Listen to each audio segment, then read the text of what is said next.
নমস্কার বন্ধুরা, welcome to পিজিএন Bangla. এই ভিডিওতে আমরা আইএসএল রিলেটেড বেশ কিছু ট্রান্সফার রিউমোর নিয়ে আপডেট দিতে চলেছি। খুব একটা বড় ভিডিও হবে না, তবে বেশ ইন্টারেস্টিং ভিডিও হবে। অবশ্যই শেষ পর্যন্ত দেখতে থাকো এবং আমাদের চ্যানেলে প্রথমবার এলে চ্যানেলটি সাবস্ক্রাইব করে রেখো। প্রথমেই বলি মোহনবাগানকে নিয়ে। মোহনবাগানের স্ট্রাইকার আর্মান্দো সাদিকুকে আইএসএলের দুই ক্লাব নেয়ার জন্য ইন্টারেস্ট দেখিয়েছে। তার মধ্যে পাঞ্জাব এফসির নাম তো অনেকদিন আগে থেকেই শোনা যাচ্ছিল, কিন্তু হঠাৎ করে আবার কেরালা ব্লাস্টার এফসির কথাও শোনা যাচ্ছে। তবে কেরালা ব্লাস্টার এফসিতে যাওয়ার সম্ভাবনাটাই বেশি, কারণ কেরালা ব্লাস্টারের সাথে মোহনবাগানের একটা সোয়াইপ ডিল হবে বলে খবর শোনা যাচ্ছে, যেখানে মোহনবাগান থেকে সাদিকু চলে যাবে কেরালায় এবং কেরালা থেকে একজন প্লেয়ার আসবে মোহনবাগানে।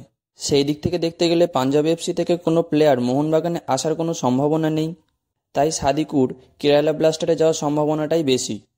এবার কেরালা ব্লাস্টার থেকে কোন প্লেয়ার মোহনবাগানে আসতে চলেছে সেটা বলতে গেলে তিনটে প্লেয়ারের নাম উঠে আসছে। তার মধ্যে প্রথমজন হলো জিকসান সিং, দ্বিতীয়জন হলো হরমিপম রুইবা এবং শেষজন হলো প্রীতম কোটাল। এবার এদের মধ্যে আসবে তো যে কোনো একজনই। কে আসতে পারে?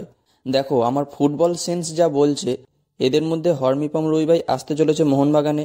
কারণ কি, জিকসান সিং হলো মিডফিল্ডের প্লেয়ার। সেদিক থেকে দেখতে গেলে মোহনবাগানের কাছে অনিরুদ্ধ থাপা, সাহাল আব্দুল সামাদ, আপুইয়া, তাছাড়াও ব্যাকআপ হিসাবে দীপক টাংরি, অভিষেক সূর্যবংশী, এই প্লেয়ারগুলো অলরেডি রয়েছে। তাই অহেতুক জিকসান সিংকে দলে এনে খুব একটা লাভ হবে না। আর প্রীতম কোটালের কথা বললে, সে তো গত বছর মোহনবাগান থেকে কেরালা ব্লাস্টার এফসিতে গেছে। সাহাল আব্দুল সামাদের সাথে সোয়াইপ ডিল হয়েছিল, তাই প্রীতম কোটালের আসার সম্ভাবনাও খুব একটা নেই।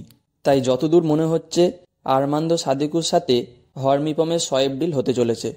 আবার জিকসান সিংয়ের ওপর আইএসএলের দুই ক্লাবের ইন্টারেস্ট আছে বলে শোনা যাচ্ছে।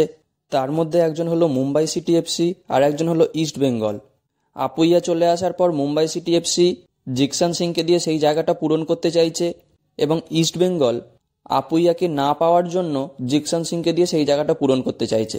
এবার দেখা যাক শেষ পর্যন্ত জিকসান সিংকে কে পায়, মুম্বাই সিটি এফসি নাকি ইস্ট বেঙ্গল, নাকি শেষ পর্যন্ত জিকসান সিং কেরালা ব্লাস্টার এফসিতেই থেকে যায়। এবার আসি মোহনবাগানের 6 নাম্বার বিদেশির কথায়।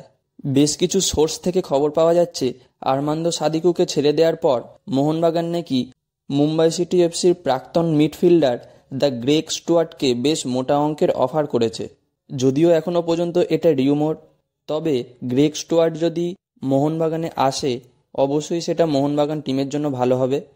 এবার দেখা যাক এতগুলো রিউমোরের মধ্যে কোনটা সঠিক হয়। তো বন্ধুরা, এই ছিল আজকের ভিডিওটা ভালো লাগলে অবশ্যই লাইক, কমেন্ট এবং শেয়ার করো। আর আমাদের চ্যানেলে প্রথমবার এলে অবশ্যই চ্যানেলটি সাবস্ক্রাইব করে রেখো।